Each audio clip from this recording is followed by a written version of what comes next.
નમસ્કાર, હું છું કેતલ અને આપ જોઈ રહ્યા છો CB24. ઓનલાઈન દવા વેચાણ સહિતના મુદ્દે અનેક રજૂઆતો બાદ પણ મેડિકલ સ્ટોર્સ સંચાલકોની માંગણીઓનો ઉકેલ ન આવતા હડતાલનું શસ્ત્ર ઉગામ્યું છે. દેશવ્યાપી હડતાલમાં આજે ગુજરાતના 35,000 કરતાં વધુ મેડિકલ સ્ટોર્સ બંધ પાળી વિરોધ કરી રહ્યા છે.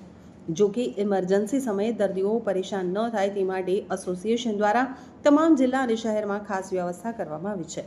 ફૂડ એન્ડ ડ્રગ વિભાગે પણ હડતાલ વચ્ચે રાજ્યમાં ખુલ્લા રહેનારા 832 મેડિકલ સ્ટોર્સનું લિસ્ટ જાહેર કર્યું છે, જ્યાંથી દર્દીઓને હડતાલ સમયે પણ દવા મળી રહેશે. તમે પણ લિસ્ટમાં તમારા શહેરનું નામ લખી ખુલ્લા રહેનારા મેડિકલ સ્ટોર્સનું નામ જાણી શકો છો. ઓલ ઇન્ડિયા 12.40 લાખ રિપીટ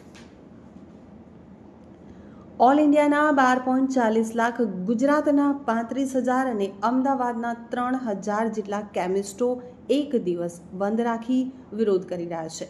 અનેક વખત રજૂઆતો કરવા છતાં સરકાર દ્વારા ઓનલાઈન વેપાર કરનાર કેમિસ્ટોને બંધ કરવામાં ન આવતા હવે કેમિસ્ટ એસોસિએશન લડી લેવાના મૂડમાં આવી ગયું છે.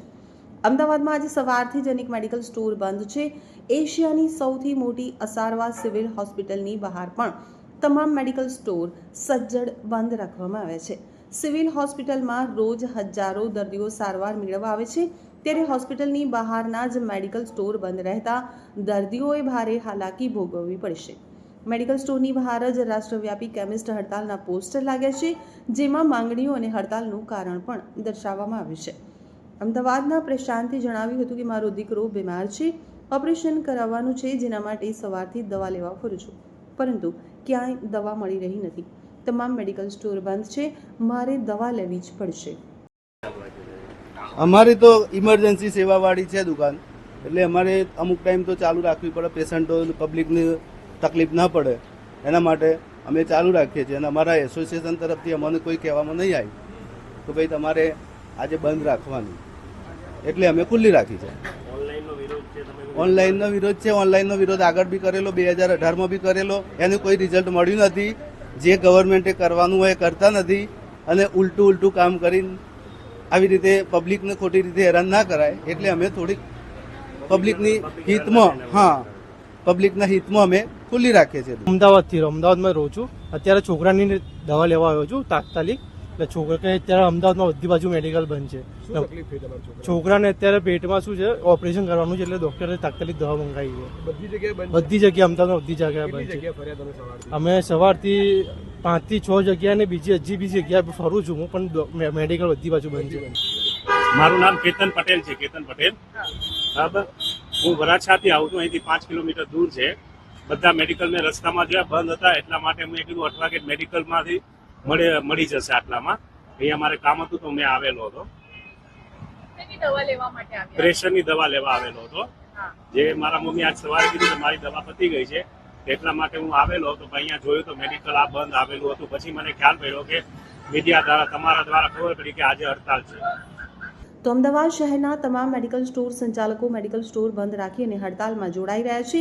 મેડિકલ સ્ટોર બહાર રાષ્ટ્રવ્યાપી કેમિસ્ટ હડતાલના બેનર પણ લગાવવામાં આવે છે, જેમાં દર્દીઓને થતી અસુવિધા બદલ ક્ષમા યાચના પણ માંગવામાં આવી છે.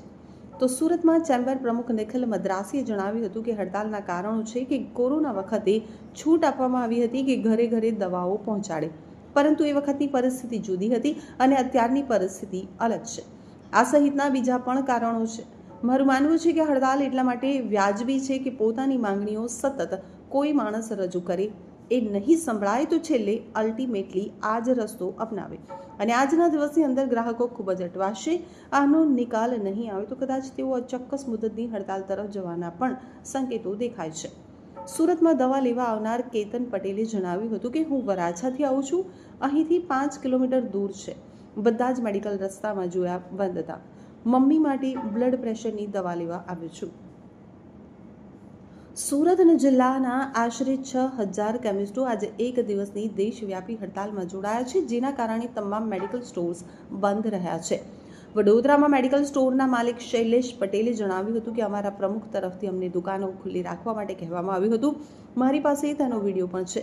અમારા એસોસિએશન તરફથી અમને બંધ રાખવા માટે કંઈ જ કહેવામાં આવ્યું નથી. અમારી આ સેવા તો ઇમરજન્સી સેવા ગણાય છે. જો અમે દુકાનો બંધ રાખીએ, દર્દીઓ અને સામાન્ય પબ્લિકને બહુ મોટી તકલીફ પડે. પબ્લિકને આવી તકલીફો ન પડે તે માટે અમે દુકાનો ચાલુ રાખી છે. તો વડોદરા કેમિસ્ટ એન્ડ ડ્રગ્સ એસોસિએશનમાં 2 ફાંટા પડી ગયા છે, જેને લઈ અને વડોદરા શહેરમાં મિશ્ર પ્રતિસાદ જોવા મળી રહ્યો છે. કેટલાક મેડિકલ સ્ટોર બંધ છે તો કેટલાક મેડિકલ સ્ટોર ખુલ્લા જોવા મળી રહ્યા છે. અમારો ઓનલાઈનનો વિરોધ છે, નામ મયંક શેઠના ઓનલાઈન ફાર્મસીનો વિરોધ છે. કોર્પોરેટ લેવલે જે વધુ પડતું ડિસ્કાઉન્ટ આપીને ડુપ્લિકેટ અને સ્પુરિયસ દવાનું વેચાણ થાય છે એનો વિરોધ છે. કે જેથી આજે અમે ચેનલ વાઇઝ કંપનીમાંથી C&Fમાં આવે માલ, C&F ડિસ્ટ્રીબ્યુટરને આવે, ડિસ્ટ્રીબ્યુટરથી કેમિસ્ટોને પહોંચે અને પછી ડાયરેક્ટ કસ્ટમરને પહોંચે એ સિસ્ટમથી જ માલ વેચાવવો જોઈએ. અમારી માંગ ન પૂરી થશે તો ઓલ ઇન્ડિયા ભવિષ્યમાં જે ગાઈડલાઇનથી અમને કહે છે એ પ્રમાણે અમે આગળ વધીશું. આખા ભારતમાં 12.5 લાખ મેડિકલ સ્ટોર છે. એમાં ગુજરાતમાં 35,000 મેડિકલ સ્ટોર છે અને સુરતમાં 7200 મેડિકલ સ્ટોર છે. ઓનલાઈન બિઝનેસને ગવર્મેન્ટે માન્યતા આપતા ઓનલાઈન બિઝનેસમાં નાર્કોટિક્સ અને નશાયુક્ત દવાનું વેચાણ થતા મજબૂરન અમારે બંધ રાખવાની ફરજ પડી છે. અચ્છા, આવશ્યક ચીજ વસ્તુ સાથે સંકળાયેલો આ બિઝનેસ છે, એને કઈ રીતે લોકોને દર્દીને તકલીફ ના પડે એટલા માટે શું કરે? આ એસેન્શિયલ એક્ટમાં આવતો સરકારની ગાઈડલાઈન અંડરનો અમે સરકારશ્રીના લાયસન્સ હોલ્ડર ધારક તરીકે બિઝનેસ કરતા હોય એટલે આવશ્યક ધારા એક્ટને જોઈ અને લોકો પીડિત ન થાય એટલે દરેક એરિયા પ્રમાણે મોટા મેડિકલ સ્ટોરને કે જ્યાં બધી જ દવા મળી રહે એવા મેડિકલ સ્ટોરને સુરતના દરેક અલગ અલગ ઝોનમાંથી 1 થી 2 મેડિકલ સ્ટોરને અમે માન્યતા આપેલ છે અને એની કલેક્ટર સાહેબને અને અમારા કમિશનર સાહેબને આવેદનપત્ર આપીને જાણ કરી અને મીડિયાને પણ જાણ કરી છે. ઓનલાઈન બિઝનેસનો તમે ક્યારથી વિરોધ કરો છો? ઓનલાઈન બિઝનેસનું જ્યારે સરકારશ્રીએ 2018માં ટેમ્પરરી જ્યારે એને ઇમ્પ્લિમેન્ટેશન કર્યું ત્યારથી અમે આનો વિરોધ કરીએ છીએ અને આપાતકાલીન વ્યવસ્થા વખતે એટલે કે કોરોના મહામારીમાં લોકડાઉનના હિસાબે લોકોને ઘરે રહેવાની ફરજ પડી એટલે સરકારે 220E નામની કલમ જાહેર કરી અને આને કાયદેસર કર્યું, જેનો અમે ત્યારથી પણ વિરોધ